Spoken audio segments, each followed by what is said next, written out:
I gave my son a $300,000 imported truck for his 40th birthday. My daughter-in-law raised her glass and with a mocking smile said a toast to the foolish mother who tries to buy love like it's cheap bread. Everyone laughed. I just smiled, got up and left without saying a word. But what I did after that night, she will never forget. If you had seen me 6 months ago, standing in the middle of that ballroom with 200 people staring at me, you would have thought I was the most pathetic woman in the world. And maybe you were right. There I was, Linda Miller, 67 years old, in my navy blue dress I had bought especially for that night, holding the keys to a black Mercedes-Benz G-Wagon worth $300,000, while my daughter-in-law raised her glass of French champagne. "A toast!" shouted Valerie, with that voice she perfected in her failed acting classes, "to the foolish mother who tries to buy love like it's cheap bread." The Emperor Ballroom at the Grand Hyatt erupted in laughter. Nervous laughter from some cruel cackles from others. My son Robert looked down, clenched his fists, but said nothing. He never said anything when she spoke. Do you know what it feels like when 200 pairs of eyes pierce you with pity? It's like they're slowly tearing off your skin. The live band I had hired stopped playing. The Dutch flowers decorating the tables seemed to wilt with my humiliation. Even the giant red bow I had put on the truck seemed to mock me, but I just smiled. A small, almost imperceptible smile. I took off the heels I had worn to look taller, left them right there on the Italian marble stage, and walked barefoot toward the exit, while my navy blue dress swept the floor. I didn't say a word, not one. Valerie kept laughing, toasting, celebrating her victory. My son kept staring at the floor. The guests murmured, but none of them, absolutely none, imagined what I had begun to plan at that exact moment. You see, when you've built an empire from scratch, when you've survived the death of a husband, when you've raised a son alone while kneading dough at 3 a.m. to pay the rent, you learn that silence is not weakness. Silence is the most powerful weapon there is. That night, while everyone celebrated my humiliation, I had already decided that Valerie Miller was going to learn the true meaning of losing everything. Not in a day, not in a week, but slowly, piece by piece, until she had nothing left but the ashes of her own arrogance. The Mercedes-Benz G-Wagon was still shining under the ballroom lights when I left. $300,000 that everyone thought I had wasted in a pathetic attempt to win back my son's love. How wrong they were. That truck wasn't a gift, it was the bait. And Valerie, in her infinite arrogance, had taken the hook so forcefully that she could never let go. My name is Linda Miller. I'm 67 years old, and this is the story of how I destroyed the woman who tried to destroy me. But for you to understand the magnitude of what I did, I need to tell you everything from the beginning, from the day that Viper entered my life with her designer heels and crocodile tears. Because what nobody knew that night, what not even my own son suspected, was that I had been recording every conversation, documenting every lie, preparing every move for 5 long years. The truck was just the bait. The real show was about to begin, and if you think you know the end of the story, you're wrong, because there are secrets in my family that even I didn't know until recently. Secrets that would change everything. Secrets that would make that night of the toast look like child's play compared to what was coming. But before I tell you how it all ended, you need to know how it began. How a widow who sold pastries in the old market district ended up owning 22 bakeries, and how her only son, her pride, her reason for living, ended up married to a devil dressed in Versace. If you're ready to hear this story, if you really want to know how far a mother can go when pushed to the limit, then subscribe now, because what's coming will leave you breathless. This isn't just my story. It's the story of all mothers who have been belittled, humiliated, discarded, and it's proof that you never, ever underestimate a woman who has survived everything. You need to understand something. I wasn't born with money. My father Elijah was a construction worker on the South Side. My mother Rebecca washed other people's clothes on a riverstone that still exists, although now it's dry. We were 7 kids sleeping in 2 rooms, sharing shoes to go to school, eating beans with salt when we had it. And when we didn't, well, just salt. I married Albert Miller at 19. He was a construction supervisor, made $200 a month, and to me, he was a prince. We moved into a tiny 2-bedroom walk-up apartment. The walls were damp, the ceiling leaked when it rained, but it was ours. Robert was born there on a September 15th while the Independence Day fireworks lit up the sky. Albert died when I was 27. A poorly placed scaffold, they said. He fell from the 8th floor of a construction site downtown. The company thanked my dead husband with $5,000 in severance. $5,000 for a life. It wasn't even enough for the funeral. That night, with my 8-year-old baby sleeping in the bed that still smelled like his father, I made the decision that would change everything. My grandmother Hope had taught me to bake when I was a girl. It was the only thing I knew how to do well besides cry. And crying didn't pay the rent. I started by selling muffins and pastries from a basket outside the subway station. I'd get up at 2 a.m., knead until 5, bake in the neighbor's oven, who charged me $10 to use it, and by 7 a.m. I was on my corner. Robert would come with me before school. He helped me shout, "Fresh pastries! Get your warm, fresh pastries!" Do you know how many times the police ran me off? How many times I had to bribe them with my day's earnings so they wouldn't take my basket? But I kept going. I always kept going. One day, Mr. Arthur Sterling, who owned 3 cafes downtown, tried my cheese croissants. He offered to buy 200 pieces daily. It was the miracle I had been waiting for. With that money, I was able to rent a tiny spot on Regina Street, 4 square meters with a used oven we bought on payments. Hope's Bakery. I named it after my grandmother. Robert grew up between flour and yeast. He did his homework on a little table next to the oven while I worked. At 15, he already knew how to make perfect bread rolls. At 18, he was doing the accounting. He was brilliant, my boy. He got his business degree at the State University while I opened the second bakery in the historic district. By the time Robert turned 30, we already had 11 bakeries.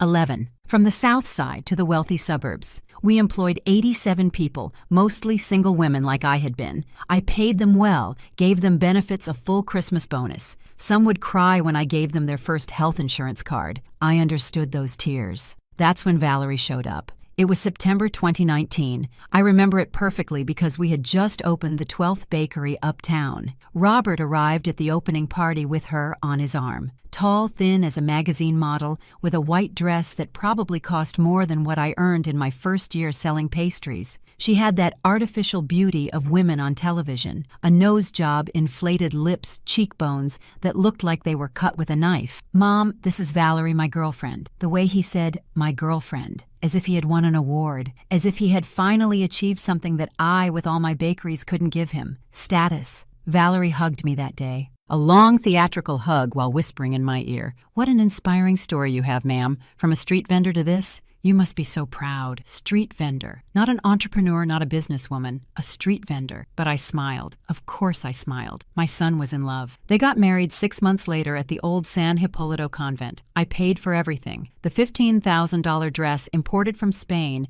the floral arrangements flown in from Amsterdam, the dinner for 400 guests where they served lobster and French wine. From Valerie's side, only 20 people came. "My family is very small," she said. "I'm practically an orphan, just like you were widowed so young." Just like me. She always found a way to compare herself to me to remind me of my tragedies. I gave them a house in the hills, a $250,000 down payment with $4,000 monthly payments that I paid faithfully. I gave them both important positions in the company, Robert as CEO, Valerie as Director of Public Relations. Although I never knew exactly what public relations she managed, the first 2 years were bearable. Valerie organized dinners where she invited her friends from the club, women who looked at her like she was their exotic pet, the one who had married the millionaire baker's son. I went to those dinners. I sat in my assigned seat, always the farthest from Valerie, and listened as she reinvented her story every time. Sometimes she was the daughter of diplomats who died in an accident. Others, her family had lost their fortune in the '94 crisis.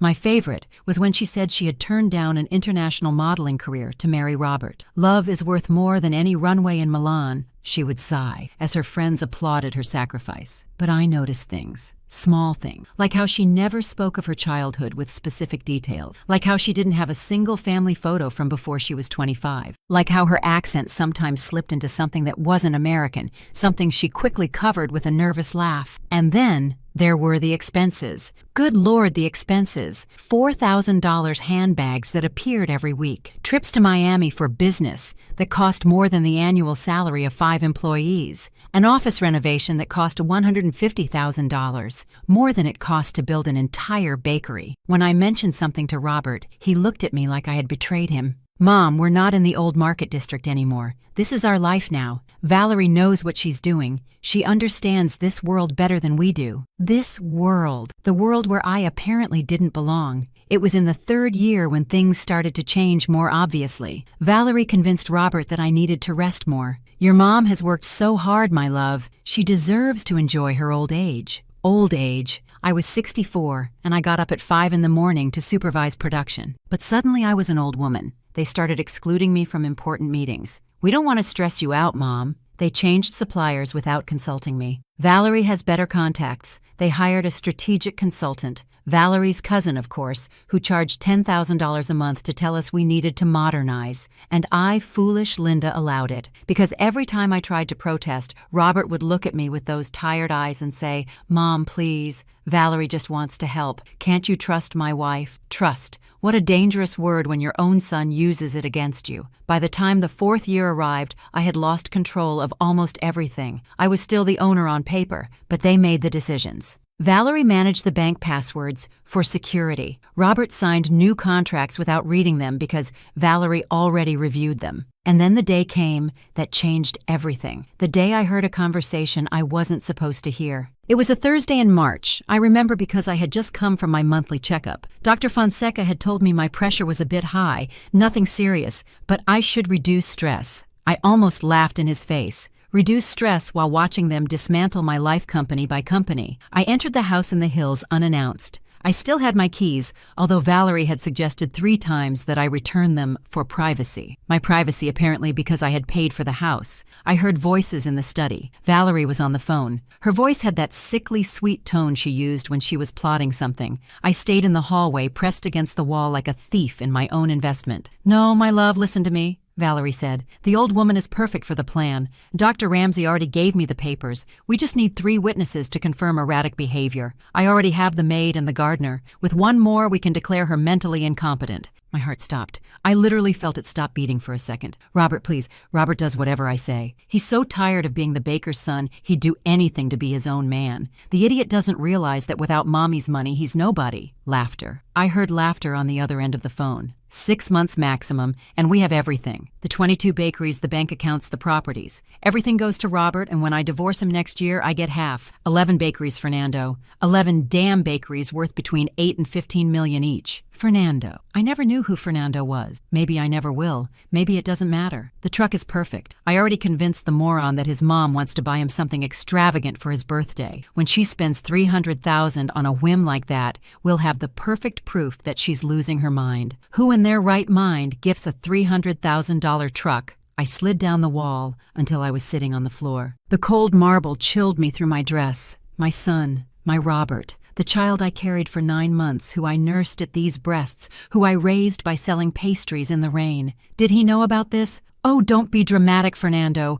We're not going to kill her. We're just going to put her in Sunnyside Meadows. It's a luxury asylum upstate. It even has a mountain view. She'll live out her last years doped up and happy. It's more than that street vendor deserves." I stood up in silence. Every muscle in my body was shaking, but not from fear, from fury, from that cold fury you only feel when you realize you've been blind by choice. I left the house without making a sound. I drove to my downtown high-rise, the one place I hadn't let them touch, and I poured myself a whiskey, then another, and another. I didn't sleep that night. I sat in my living room looking at photos of Robert as a baby, as a child, as a teenager, searching for the exact moment I lost him. Where my son became the puppet of a woman we didn't even know. The next day, I did 3 things. First, I visited my trusted lawyer, Mr. Harold Malone. I asked him for copies of all my legal documents, deeds, articles of incorporation, everything. "Any problem, Mrs. Miller?" he asked. "Prevention, Mr. Malone. Just prevention." Second, I hired a private investigator, David Reed, ex-military specialist in corporate fraud. I gave him an envelope with $10,000 in cash and a single instruction. "I want to know everything about Valerie Herrera. Everything." Third, and this was the hardest, I started to act. If they wanted a senile old woman, I would give them exactly that. I started slowly. I forgot names of employees I'd known for years. I got confused about important dates. Once I showed up at a board meeting in slippers pretending I forgot to change. I saw the look of satisfaction in Valerie's eyes. I saw how she squeezed Robert's hand as if to say, "See, I told you." Meanwhile, David did his job. The first piece of information arrived in 2 weeks. Valerie Herrera did not exist before 2015. No school records, no birth certificate, no credit history. It was as if she had appeared out of nowhere at age 25. The second piece was more interesting. There was a Valerie Herrera, but she had died in 2014 in a bus accident in Chiapas. Same date of birth, same place of origin, my daughter-in-law claimed. Someone had stolen a dead woman's identity. The third piece was the bombshell. Her real name was Alma Patricia Daniels, born in Caracas, Venezuela. She came to the U.S. in 2014 fleeing fraud charges. She had scammed 3 families in Caracas, posing as the heiress to an oil fortune. But the best part, the absolutely delicious part, was what David discovered in the 4th week. Alma Patricia Daniels was married, legally married since 2013, to a George Louis Martin in Maracaibo, Venezuela. She never got divorced, which meant her marriage to my son was completely illegal. I had everything I needed to destroy her, but I wasn't going to do it quickly. No. She had planned my slow, meticulous destruction. I would do exactly the same. I continued to play my part, every day a little more confused, a little more fragile. Valerie was so sure of her victory that she let her guard down. She started to be more obvious with her contempt, more cruel with her comments. Once at a family dinner, she served me food on a plastic plate while everyone else used the porcelain china. "It's just that you drop things sometimes, mother-in-law. We don't want any accidents." Robert said nothing. He just looked at his plate and kept eating. Another time she found me looking at old photo albums and snatched them from me. "Oh, Mrs. Miller, living in the past isn't healthy. You have to look forward." Then she threw them in the trash in front of me. They were the only photos I had of Albert. I rescued them from the trash that night, crying with rage, not sadness. And then came the conversation about the truck. "Mom," Robert said to me one day, with Valerie clinging to his arm like a tick, "my 40th birthday is coming up. I know you've always wanted to give me something special." "Of course, son. What do you want?" Valerie stepped forward. "We saw a beautiful Mercedes-Benz G-Wagon. It would be the perfect gift from a loving mother. How much does it cost?" $300,000, Valerie said with that viper's smile. "But you can afford it, right, mother-in-law? After all, he's your only son."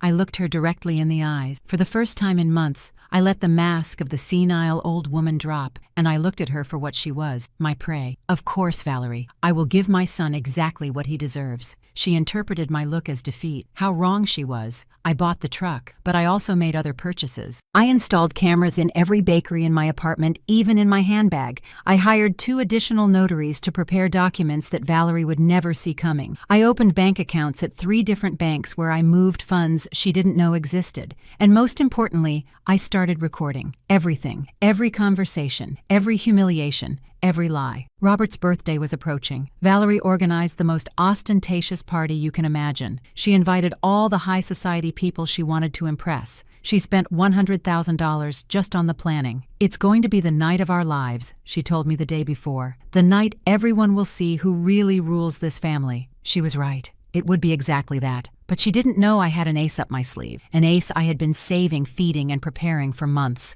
The night of the birthday arrived, and with it the beginning of the end for Valerie, or should I say, Alma Patricia Daniels. The first 5 years of Robert's marriage were a masterpiece of manipulation. Valerie didn't arrive destroying. She arrived building an image, a narrative, an invisible prison around my son. She started with small, almost imperceptible details. She called me 3 times a day. "Mother-in-law, have you had breakfast? I sent your favorite pastry with the driver. Mrs. Miller, Robert is worried you haven't taken your vitamins. Mommy Linda." Yes, she started calling me Mommy. "I found a wonderful doctor for your knees." Every call was a performance. I knew it because when she hung up, Grace, my trusted housekeeper for 30 years, told me how Valerie mocked me as soon as the call ended. "Stubborn old woman," she heard her say once. "She thinks I'm her personal nurse." But in front of Robert, it was different. That's when her best performance shone. She had memorized my recipes. When he came home tired from work, she would serve him my special brisket. Just like your mom's, my love. A lie. She bought it from a restaurant in Santa Fe and reheated it. I saw the receipt in her trash once.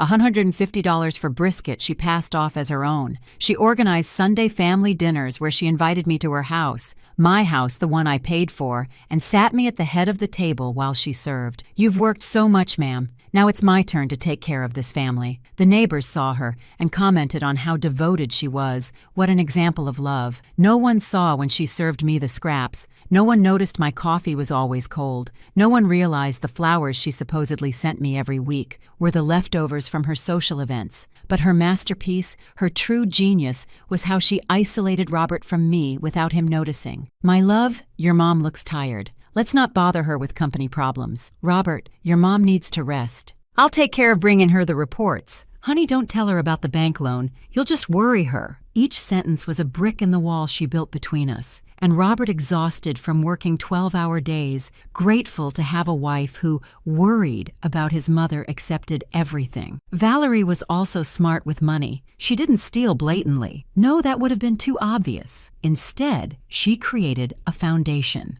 Women Entrepreneurs of America. Beautiful name, right? Every month, the company donated $25,000 to that foundation to help women like you, mother-in-law, those who start from the bottom. The foundation existed, of course. It even held events. Events where Valerie shined in $10,000 dresses, talking about her commitment to working women, while 90% of the money disappeared into administrative expenses. Her cousin was the treasurer, her best friend the secretary, her stylist, yes, she had a stylist, was the corporate image coordinator with a $4,000 monthly salary. And then there were the bakery renovations. Modernization, she called it. She replaced the stone ovens we had used for 30 years with Italian ones that cost triple and produced soulless bread. She reformed the traditional facades into something that looked like it was from a pretentious architecture magazine. We need to attract millennials, mother-in-law. Sales started to drop. Longtime customers complained. The bread doesn't taste the same, Linda, Doña Lupita, who had been buying from our first bakery since 1995, told me. But when I mentioned it to Robert, Valerie intervened. It's resistance to change, Mommy Linda. It's normal. You'll see in a few months sales will double. They doubled, yes, downwards. By the third year, we had lost 30% of our regular customers. But the reports Valerie showed Robert said otherwise. She had learned to put makeup on numbers just like she put makeup on her face every morning. And then her psychological campaign against me began. Mrs. Miller, don't you remember you already paid me this when she had never asked for money? Mother-in-law, yesterday you told me I could change the uniforms when we had never talked about uniforms. Mommy, are you sure we didn't agree on this in the meeting when I hadn't even been to that meeting? She planted seeds of doubt. She made me question my own memory. Once she even moved my keys, my purse, my glasses, and then found them in absurd places. Here are your glasses, mother-in-law. In the refrigerator. See why I worry about you. Robert started to look at me differently. With concern, with pity. My own son looked at me as if I were a ticking time bomb. Mom, maybe you should see a specialist. Mom, Valerie says you've been forgetting things. Mom, are you sure you're okay? And I, who could have shown him the recordings I already had by then, who could have revealed who his wife really was, stayed silent. Because I needed Valerie to get comfortable. I needed her to lower her guard completely. The mask of the perfect daughter-in-law only fell when we were alone. That's when the real Alma Patricia appeared. The plan to declare me mentally incompetent began on a Tuesday in October. I remember because Valerie showed up at my apartment with Dr. Ramsey, a psychiatrist, who seemed more interested in his Rolex watch than my mental health. It's just a routine evaluation, mother-in-law, just to be sure everything is fine. The doctor asked me questions for 2 hours. What day was it? Who was the president? How much was 17 plus 38? I answered everything perfectly, but I noticed how Valerie was signaling him when I wasn't looking directly. The patient shows initial signs of senile dementia, the bastard ruled as he put away his recorder. I recommend constant supervision and an evaluation of her capacity to handle financial decisions. They paid him $15,000 for that false diagnosis.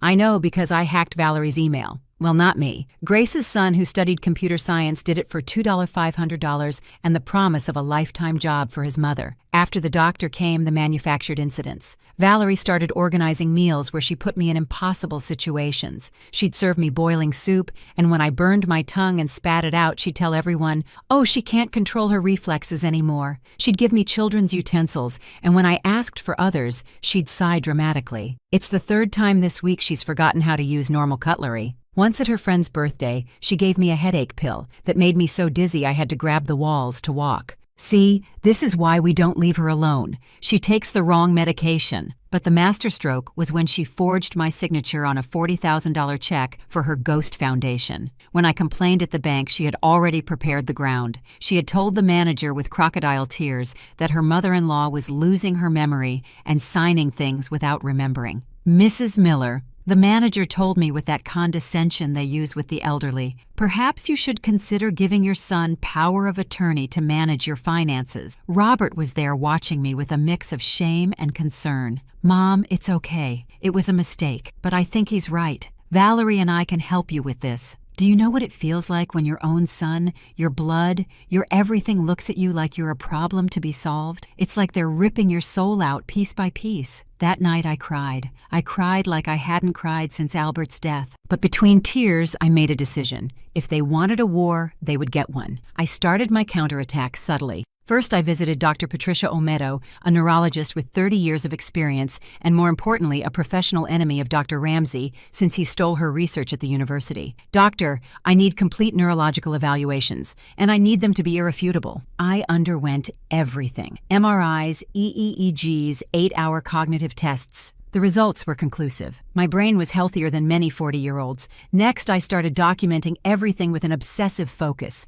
Every conversation recorded on my hidden cell phone. Every document scanned in triplicate. Every bank movement backed up with screenshots and statements. I hired 3 new employees at the bakeries, women I trusted completely, who were in reality my witnesses. I paid them extra to observe and report everything Valerie did. One was a former bank employee and detected accounting irregularities that I pretended not to notice. Another was a former IRS auditor and found millions in fake invoices. The third was simply very observant and recorded Valerie taking cash from the registers when she thought no one was watching. But the smartest thing I did was hire Marina, a retired soap opera actress who now taught classes. I paid her $10,000 to teach me how to act. Yes, how to act. To feign dementia believably but not excessively. To have episodes at the exact right moments to make Valerie more confident. Once in an important meeting with investors, I pretended to confuse Valerie with my dead sister. "Rose, what are you doing here? I thought you were in Ohio." Valerie immediately seized the opportunity. "You see, gentlemen, this is why we need to restructure the company's executive power." What she didn't know was that I had recorded her phone conversation that morning where she told them exactly what I was going to do and how they should respond. The investors themselves were part of her plan. By December, Valerie was so sure of my dementia that she became careless. She spoke openly in front of me about her plans. She moved money without hiding it. She even accidentally showed me the admission papers for Sunnyside Meadows, and then feigned horror. "Oh, mother-in-law, this wasn't for you. It's for a friend's aunt." Sunnyside Meadows, $3,500 a month to keep me sedated in a 10 by 10 foot room. They had already paid the first quarter in advance. The date was set, after Robert's birthday, after the $300,000 $1,000 truck proved my mental incapacity. But I also had a date marked. And a plan I had perfected over months of humiliation and pain. The final battle was approaching, and Valerie had no idea she had already lost the war. The stripping of my assets began with Hope's Bakery in the historic district, my second branch, the one I opened with the sweat of 5 years selling pastries on the street. One Monday I arrived and found a sign, "Closed for remodeling." No one had told me. "It's a surprise we had for you, mother-in-law," Valerie told me with her hyena smile. "We're turning it into a boutique cafe. Traditional bakeries don't make money anymore." When I saw the blueprints, I almost vomited. They had destroyed the stone oven I built with my own hands. The hand-painted tiles I laid one by one, they had thrown them in the trash. In their place, minimalist white walls and a $100,000 $1,000 coffee machine. "Where are my employees?" I asked about Rosa Maria and Carmen, who had been with me for 15 years. "We let them go. They didn't know how to make cappuccinos." Let them go, as if they were defective objects. Rosa had 3 kids in college. Maria was supporting her sick mother. Carmen had just been widowed. But Valerie didn't care. The second to fall was the Southside Bakery, the most profitable one, the one that billed $150,000 a month. Valerie turned it into a gastronomic experience, where a bread roll cost $3 and came with French butter on a tiny porcelain plate. The neighborhood locals couldn't afford to shop there anymore. Her customers now were hipsters from downtown who came in Ubers to take photos for Instagram. By the time she took the 3rd bakery, the one in the suburbs, I couldn't even cry anymore. I just watched as they dismantled my life piece by piece while I pretended not to understand what was happening. Sign here, Mrs. Miller. What is this, Valerie? Nothing important, mother-in-law? Just boring paperwork. Paperwork that transferred the operating rights to a company Valerie had created, VRM Gastronomic Group. Valerie and Robert Miller. My name, my legacy used to rob me. But the moment that broke my soul was when I heard Robert defend his wife. We were in his office, which used to be my office, and I had just received the sales report. We had lost 40% of our revenue in 6 months. Son, this isn't working. The customers are leaving. Mom, you don't understand modern business. I don't understand, son. I built this empire from scratch. That was 30 years ago, Mom. The world changed. Valerie bought that diploma online for $3,000. David, my investigator, had even gotten me the PayPal receipt. Robert, please listen to me. Something is not right with your wife. That's when he exploded. My son, my baby, yelled at me for the first time in his life. Enough, Mom. Enough attacking Valerie. She is the best thing that ever happened to me. You're just jealous because you're not the center of attention anymore. Because I don't need you anymore. Every word was a stab wound. I stood up slowly with what little dignity I had left and walked to the door. Mom, wait, I didn't mean... It's okay, son. You're right. You don't need me anymore. That night in my apartment, I opened the safe hidden behind a painting of the Virgin Mary. Inside were all the documents David had gathered, the proof of Valerie's bigamy, the bank statements from the Cayman Islands where she was diverting money, the recordings where she planned my internment. But there was something else, something neither Valerie nor Robert knew. 5 years before Valerie appeared, when the business began to grow exponentially, my accountant, old Mr. Samuel, gave me some advice. Mrs. Miller, protect your assets. You never know. I followed his advice. I created a holding company in Panama, completely legal, where the real assets were. The 22 bakeries Valerie thought she controlled were just franchises. The name, the recipes, the brand rights, everything was in that holding company, and I was the sole owner. Valerie was stealing empty shells. But there was more. During the last 6 months while feigning dementia, I had been buying properties through proxies. 7 locations in the best areas of the city, and I had secretly hired all the employees Valerie had fired. Robert's birthday was approaching. Valerie had organized the party of the century. She had invited 300 people, spent $100,000 on decorations, hired a famous country band to play live. It's going to be epic, mother-in-law, she told me while reviewing the guest list. Everyone is going to see the incredible gift you're giving your son, $300,000 on a truck. Such generosity. I looked her in the eyes. For a second, just 1 second, I let her see the truth. I let her see that I knew everything. But before she could process what she'd seen, I returned to my confused old woman act. Yes, my dear, I'm going to give him exactly what he deserves. Valerie laughed, a laugh that would soon freeze in her throat, because I had invited a few extra people to the party. People Valerie wasn't expecting. People who would change everything. The bomb was about to explode. Buying that Mercedes-Benz G-Wagon was the most painful and liberating moment of my life. Painful because it confirmed my son valued money more than his mother. Liberating because it was the perfect bait for my plan. I went to the Mercedes-Benz dealership downtown on a Wednesday morning. Valerie insisted on coming with me to help you not get confused, mother-in-law. She wore a red dress that screamed money and a smile that screamed victory. The salesman, a young man named Edward, attended to us with that mix of admiration and greed that luxury sellers have. Valerie immediately took control. We want the most equipped G-Wagon you have. The AMG G63, black with caramel-colored leather interior. Excellent choice, ma'am. That configuration is $312,000. Perfect, Valerie said before I could speak. My mother-in-law will pay in cash. Edward almost choked. Cash?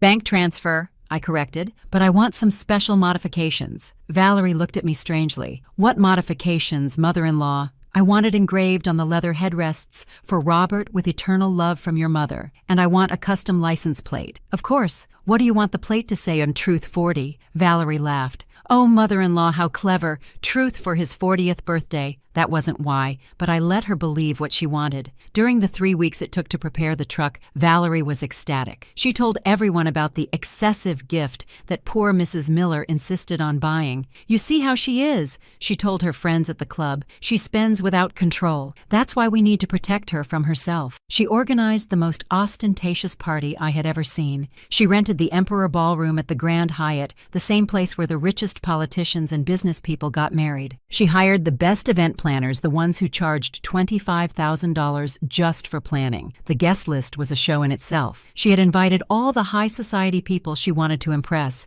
businessmen, influencers, even a couple of soap opera actors. But above all, she had invited the potential partners Robert had been courting to expand the business. "This party will be our coronation," I heard her say on the phone. "After this, no one will doubt who runs the Miller Bakery empire." 3 days before the party, I sent my own invitations, discreet, personal, hand-delivered by Grace. I invited George Louis Martin, Valerie's legal husband, who had just arrived from Venezuela after years of looking for her. David had found him driving a taxi in Tijuana, trying to save money to hire a detective. I paid for his flight, his hotel, and $2,500 for his presence. I invited the real Dr. Ramsey, not the corrupt psychiatrist, but his twin brother, a prosecutor specializing in financial fraud who had been investigating his brother for 2 years for selling false diagnoses. I invited Dr. Patricia Olmedo, the neurologist, who had all my tests proving my perfect mental health, along with video evidence that I had been faking the episodes of dementia. I invited the true partners of the investors.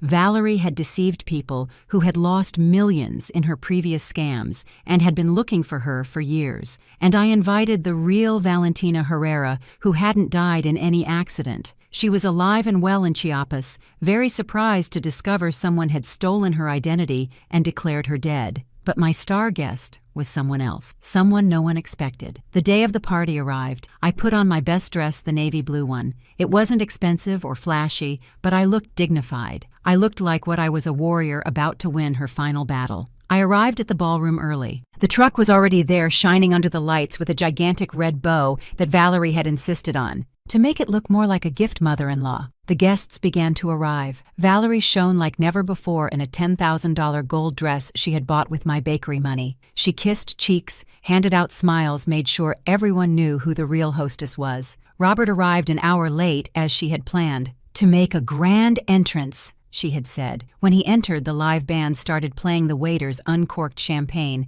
and Valerie led him to the truck. "Look, everyone," Valerie shouted, taking the microphone. "The gift from a loving mother to her only son." That's when I stood up and walked toward them. Everyone fell silent. I took the truck keys, which were in a crystal box, and approached the microphone. "Before I give this gift," I said in a clear voice, "I want to make a toast." Valerie handed me a glass with a condescending smile. "Of course, mother-in-law. Say a few words." I raised my glass and looked directly into my son's eyes. "I toast to the truth, because the truth, even when it hurts, always comes to light." That's when my special guests appeared. While Valerie plotted my destruction, I wasn't alone. I had allies she never saw coming, women who had been watching in silence, waiting for the exact moment to act. The first was Grace, my trusted housekeeper. But Grace was much more than an employee. She was my soul sister, the one who helped me raise Robert when I worked 18-hour days. Her son Michael, the one who's now a systems engineer, grew up with Robert. They were like brothers until Valerie arrived and convinced my son it wasn't appropriate to hang out with the help. Grace had been recording everything, every humiliation, every theft, every lie. She had an old cell phone hidden in her apron and had documented 3 years of abuse, videos of Valerie taking money from the cash registers, audio of her mocking me with her friends, photos of documents she signed forging my handwriting. "Mrs. Linda," she told me one night crying, "it breaks my heart to see how she treats you. And little Robert, oh, little Robert is lost." The second ally was a surprise even to me. Christina Dunn, Valerie's best friend. Yes, the same one who laughed at all the humiliations, who applauded her cruelties. It turns out Christina had also been a victim of Valerie. She sought me out one afternoon at my apartment, trembling like a leaf. "Mrs. Miller, I need to talk to you. Valerie stole $150,000 from me." The story was predictable. Valerie had convinced her to invest in a business importing designer handbags. The business didn't exist. The money disappeared, and when Christina confronted her, Valerie threatened to destroy her marriage by revealing a fabricated affair. I have all the messages, the transfers, the fake contracts, Christina told me, handing me a USB drive. But there's more.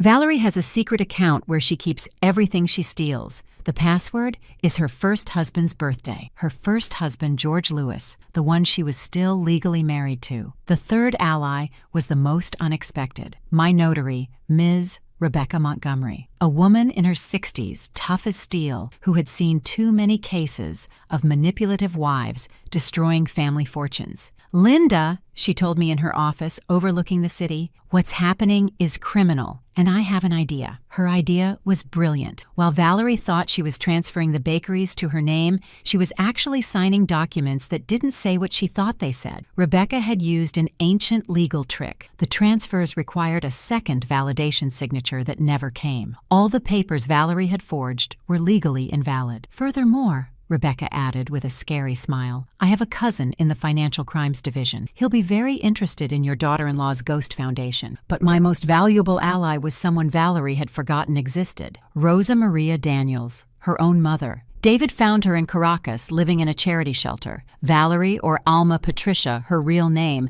had abandoned her 10 years ago, telling her she was going to marry a Mexican millionaire and would come back for her. My daughter was always ambitious. Rosa Maria told me via video call, tears in her eyes. Since she was a child, she lied, stole, manipulated. I thought she would change, but when she stole her father's life savings and let him die unable to pay for the hospital, I knew I had raised a monster. Rosa Maria had something invaluable, Alma Patricia's original birth certificate, her school records where she had been expelled for theft, and most importantly, an active arrest warrant from Venezuela for fraud. Mrs. Miller, she said, help me come to the U.S. I want to see my daughter's face when she knows her mother is alive and willing to testify against her. I paid for her flight, put her up in a discreet hotel, and prepared her for the party. Meanwhile, I continued perfecting my performance. Every day I seemed more confused, more fragile. Valerie was so drunk on her upcoming victory that she didn't notice when I installed cameras in her house. She didn't see when I copied all the files from her computer. She didn't realize her phone was tapped.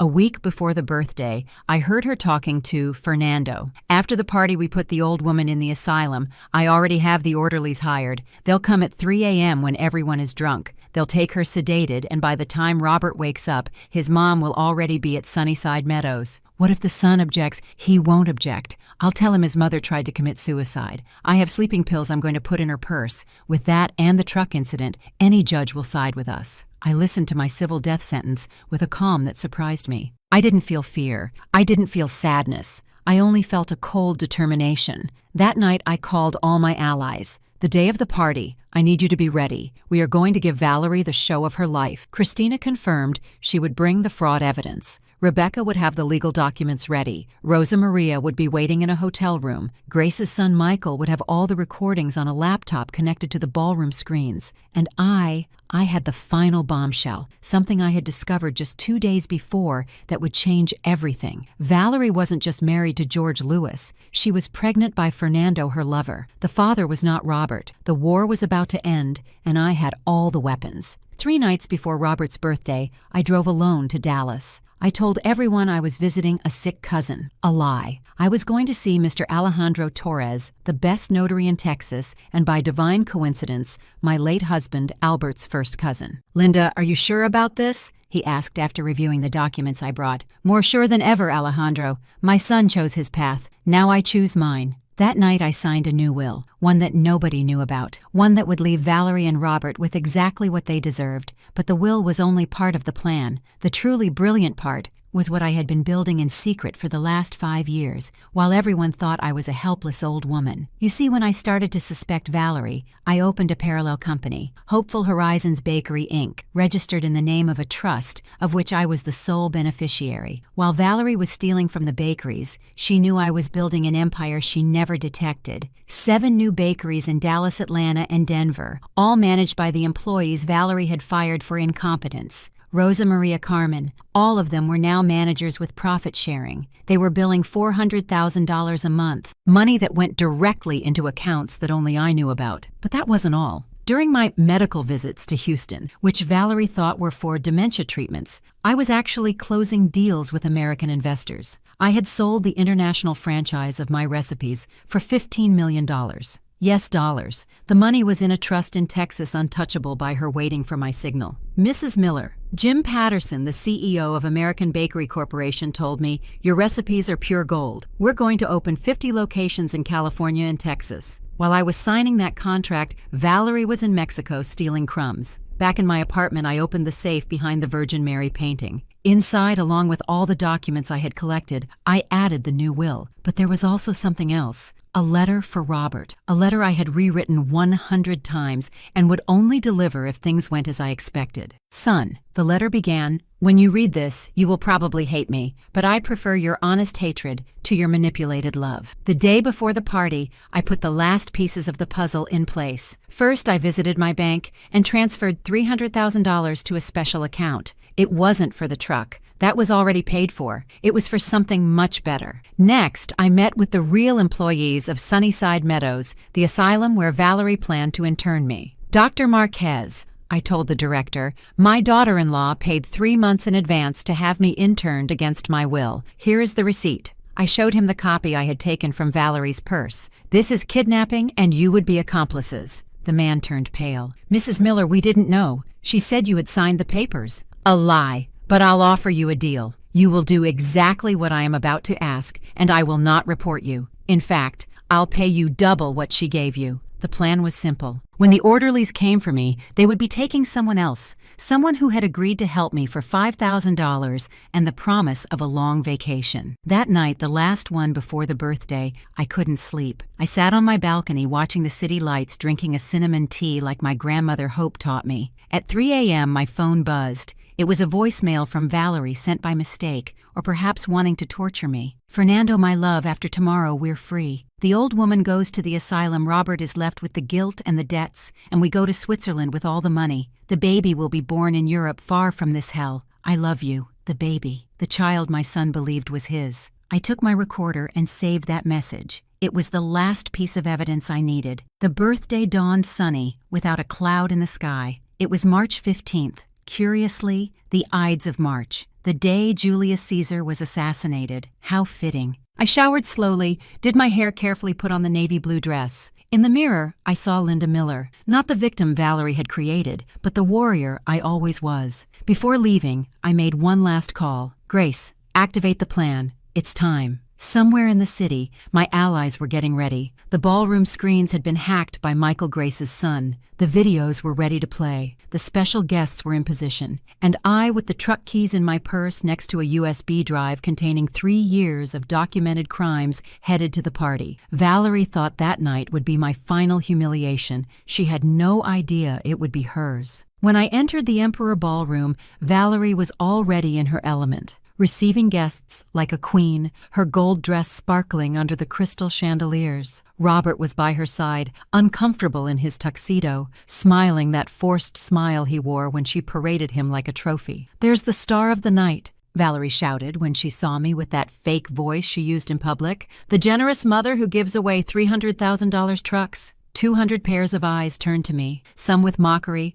others with pity, most with the cruel fascination of those who enjoy watching others fall. I approached slowly, smiling. Valerie hugged me theatrically for the cameras. "Your time is up, mother-in-law," she whispered in my ear. "After tonight, everyone will know you're crazy." "You're right," I whispered back. "After tonight, everyone will know the truth." She laughed, thinking I was delirious. The dinner unfolded according to her script. Valerie had prepared everything to make me look bad. My plate was different from the others, pureed food because Ma'am has trouble chewing. My glass had water while everyone drank wine. She can't drink with her medication. My chair was set apart from the main table, so she's more comfortable. Each humiliation was met with nervous giggles from the guests. I saw some important businessmen exchange glances. I saw the partners' wives whispering, all thinking the same thing. Poor, senile old woman. At 10 o'clock, it was time for the toast. Valerie took the microphone with her glass of $150 a bottle, Moet and Chandon. "A toast!" she shouted, her voice trained to feign emotion. "To the foolish mother who tries to buy love like it's cheap bread." The ballroom erupted in laughter. Cruel, merciless, horrible laughter. That was my signal. I stood up slowly, took off my heels calmly, and walked barefoot toward the exit. But before reaching the door, I stopped and turned back. "You're right, Valerie," I said, taking the microphone she had set down. "I am a fool. I was foolish to trust, foolish to believe, foolish not to see what all of you are about to see now." I took out my cell phone and pressed send. On the giant screens in the ballroom, a video began to play. It was Valerie in my house taking money from my purse while I slept. Her voice was clear. "Stupid old woman, she doesn't even notice I'm robbing her." The murmurs started immediately. Valerie ran toward the screens. "Turn that off. It's fake. It's edited." But the videos continued. Valerie signing documents with my name. Valerie at the bank saying her mother-in-law had dementia. Valerie with Dr. Ramsey paying him $15,000 for the false diagnosis. "Robert!" she screamed desperately. "Do something! My son was paralyzed watching his world crumble." "Wait," I said into the microphone. "The best is yet to come." The next recording was from the day before. Valerie talking to Fernando. "The baby isn't Robert's, my love, but he's such an idiot he'll never get a paternity test." A muffled scream went through the ballroom. Robert turned white as a sheet. "Baby?" he asked in a broken voice. "What baby?" Valerie was trapped. She couldn't deny the videos. She couldn't deny her voice. She couldn't deny anything. "But there's still more," I continued. "I'd like to introduce some special guests." The doors opened. First, George Louis Martin, Valerie's legal husband, walked in. "Hello, Alma Patricia," he said with a Venezuelan accent. "5 years looking for you, my love, and you're still married to me." Valerie looked like she was about to faint. "No, you? How?" Then the real Valentina Herrera walked in alive and well. "A pleasure," the woman said. "I am the real Valentina Herrera, and I'm here to report identity theft." Then Prosecutor Ramsey, the corrupt doctor's brother, entered. "Ms. Alma Patricia Daniels, you are under arrest for fraud, forgery,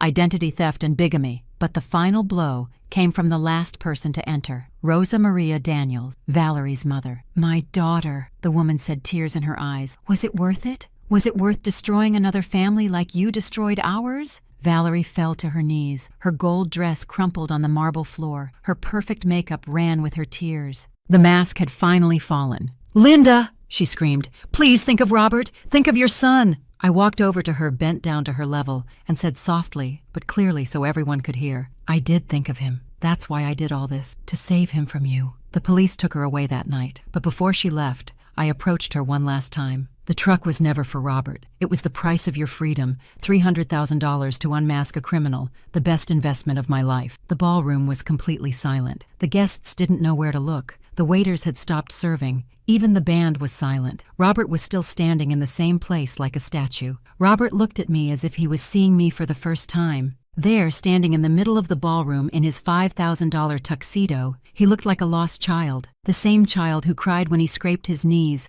the one who hugged me when thunder scared him. "Mom, all this, you planned all this." "No, son, your wife planned all this. I just defended myself." He collapsed into a chair. The guests began to leave in silence like fleeing a funeral. In 15 minutes, the ballroom was empty. Only Robert, myself, Grace, and the lawyer I had brought with me remained. "Mr. Gutierrez," I told the lawyer, "please explain to my son his legal situation." The lawyer, a 60-year-old man with a bulldog's face, opened his briefcase. "Mr. Miller, your marriage is null. Mrs. Valerie, or rather Alma Patricia, was already married when she joined you. That means legally you were never married. And the properties, the bank accounts, everything in both your names can be claimed solely by you. She has no right to anything. And the baby," my heart ached then, seeing my son ask about a baby that wasn't his. "Robert," I said softly, "she's pregnant by Fernando, her lover. She admitted it in the recording." He broke. My son, my strong boy, cried like I hadn't seen him cry since his father died.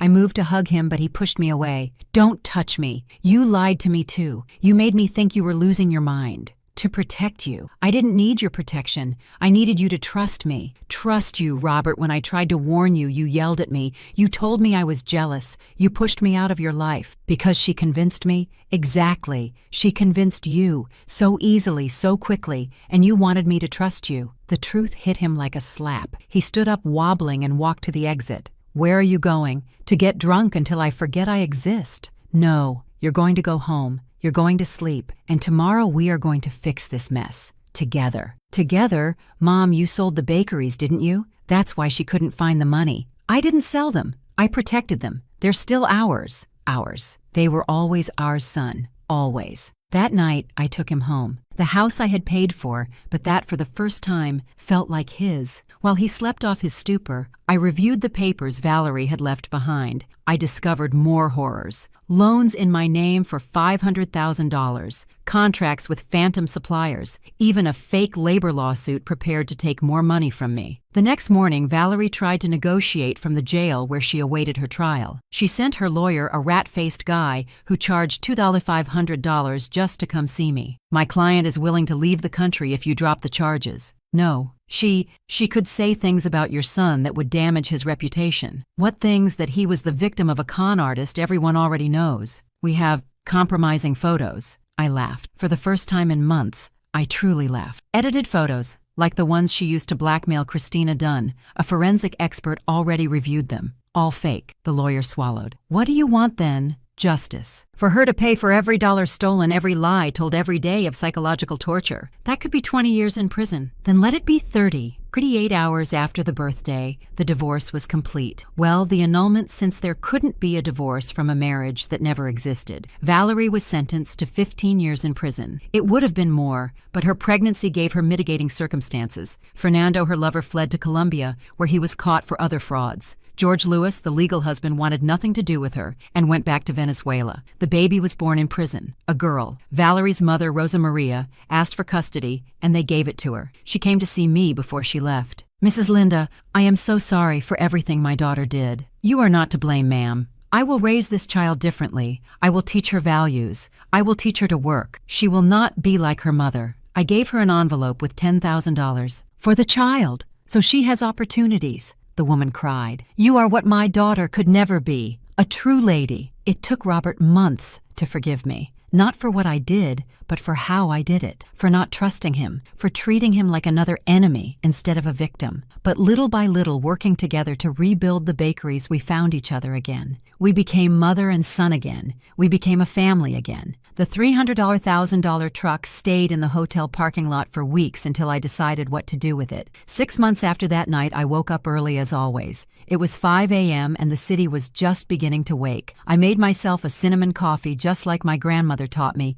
and sat on the balcony to watch the sunrise. The Mercedes-Benz truck was still in the hotel lot, gathering dust and storage fees. $300,000 converted into a metal and leather reminder of the night I got my son back. Robert had changed a lot. He no longer wore the $5,000 suits Valerie bought him. He was back in his simple jeans and shirts. He would arrive at 4 a.m. at the Regina Bakery, the original to help with the first bake of the day. Just like when I was a kid, he told me one morning while we kneaded dough together. Remember, Mom, I did my homework while you baked. I remember everything, son. Every moment. The bakeries recovered quickly. We fired all the consultants Valerie had hired. We went back to the original recipes. We rehired the fired employees. In 3 months, we recovered 60% of our lost customers. In 6, we were doing better than ever. But the most important thing wasn't the money. It was seeing Robert become himself again. One day he called me from the historic district bakery. Mom, come quick, I need to show you something. When I arrived, there was a line of customers around the block,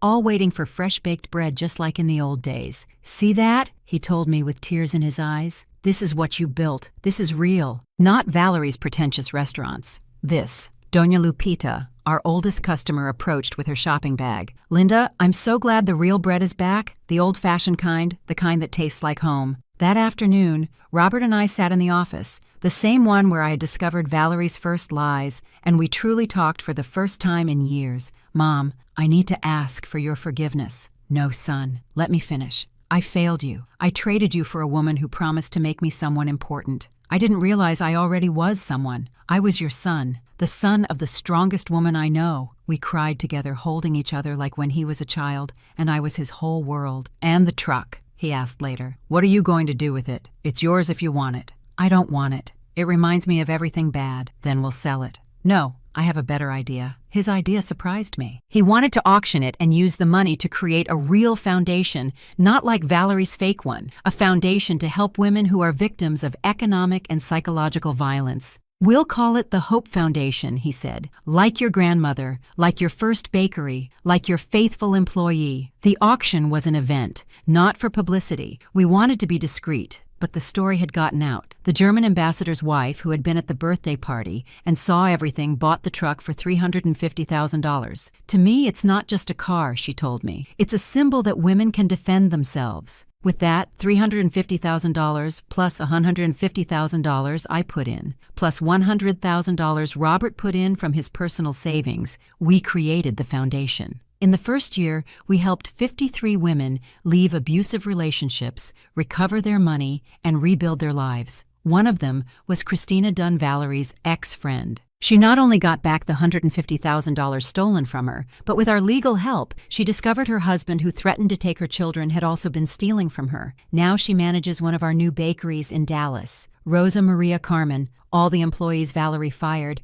are now minority partners in the bakeries. They each own 5% of the branch they manage. In 5 years, they will own 20%. Grace retired, but she still comes every morning for coffee with me. Her son Michael designed a security system for all the bakeries, so no one can ever steal from you again, Mrs. Linda. And me, I still get up at 5 a.m. I still supervise the production. I'm still Linda Miller, the baker from the South Side, who built an empire with her hands. But now I'm more. I am living proof that it's never too late to defend yourself. That silence can be a weapon. That sometimes you have to destroy everything to be able to rebuild. Valerie is still in prison. She has 9 years left. Sometimes I hear news about her through her mother. She says she's studying baking in prison, that she wants to leave reformed, that she asks for forgiveness. I don't hate her. Hate is giving her too much importance. She simply doesn't exist in my world anymore. A week ago, Robert gave me the best news. He's dating Sarah, the daughter of my notary, Rebecca, a hardworking, honest woman who has her own law firm specializing in family law.